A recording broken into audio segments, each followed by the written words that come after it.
अब जरा यह भी जान लीजिए कि आने वाले दिनों में जिन 4 राज्यों में चुनाव होने हैं वहां पर किसकी सरकार है, कौन मुख्यमंत्री है, किसका गठबंधन हुआ है, जल्दी से आपको बता देते हैं ग्राफिक्स के जरिए। जम्मू कश्मीर फिलहाल केंद्र शासित प्रदेश है और यहां पर आपको बता दें कि मनोज सिन्हा एलजी है वहां के। आज राहुल गांधी ने बयान भी दिया था कि वो वहां के राजा है। वहीं बात करें हरियाणा की, तो हरियाणा में इस वक्त बीजेपी की सरकार है और नायब सिंह सैनी वहां पर मुख्यमंत्री हैं।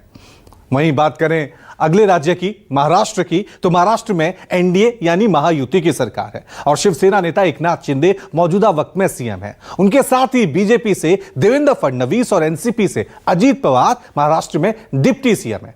इसके अलावा बात कर लेते हैं झारखंड, वहां भी विधानसभा चुनाव होने, इंडिया गठबंधन की वहां पर सरकार है और कांग्रेस के सहयोग से जेएमएम नेता हेमंत सोरेन मुख्यमंत्री हैं। ऐसे में महाराष्ट्र और झारखंड के लिए क्या है राहुल गांधी का प्लान और क्या है बीजेपी की तैयारी, इस रिपोर्ट में देखिए।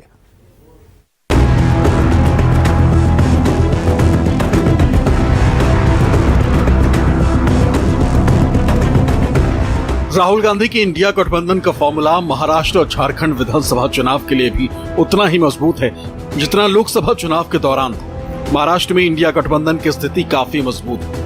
अपनी दमदार उपस्थिति से इंडिया ब्लॉक महाराष्ट्र में बीजेपी और उनके सहयोगी दलों के टेंशन बढ़ाए हुए हैं। अब तक के समझौते के मुताबिक महाराष्ट्र में कांग्रेस उद्धव ठाकरे के शिवसेना यूबीटी और शरद पवार के एनसीपी शरद के साथ महाविकास आघाड़ी के बैनर तले चुनाव मैदान में उतरने वाली।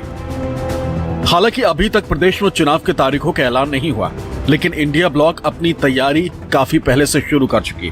गठबंधन में शामिल तीनों दल अपनी अपनी ताकत के मुताबिक जमीन तैयार करने में लग गए। तीनों ही दलों का एकमात्र मकसद है कि किसी भी हाल में बीजेपी और उनके सहयोगियों को सत्ता से बेदखल कर सके, जिसके लिए तीनों पार्टी एकजुट होकर चुनाव लड़ने वाली। हम चाहते हैं विधानसभा चुनाव में हम महाविकास आघाड़ी एक साथ लड़ें। 3 पार्टी है, शिवसेना है, कांग्रेस है और नेशनलिस्ट कांग्रेस पार्टी है, पवार साहब। कोई मतभेद नहीं, ना सीट शेयरिंग में है, ना मैनिफेस्टो में है, ना किसी काम की पद्धति में है। उद्धव ठाकरे जी ने कहा है कि हमको एक साथ मिलकर काम करना है और इस राज्य के सत्ता पर जो डकैत बैठे हैं, जो लूट रहे हैं इस राज्य को, उनको हटाना है। इससे पहले लोकसभा चुनाव में तीनों पार्टियां एक साथ मिलकर चुनाव लड़ चुकी हैं, जिसका बम्पर फायदा भी इंडिया ब्लॉक को मिला, जिसका नतीजा रहा कि इंडिया गठबंधन प्रदेश की 48 में से 30 सीटें जीतने में कामयाब रही, जिसमें सबसे ज्यादा कांग्रेस को 13, उद्धव ठाकरे की शिवसेना यूबीटी को 9 और शरद पवार के एनसीपी शरद को 8 सीटें मिली। जबकि इससे पहले के चुनाव यानी 2019 में कांग्रेस महज 1 और शरद पवार की एनसीपी 4 सीट जीतने में कामयाब रही थी।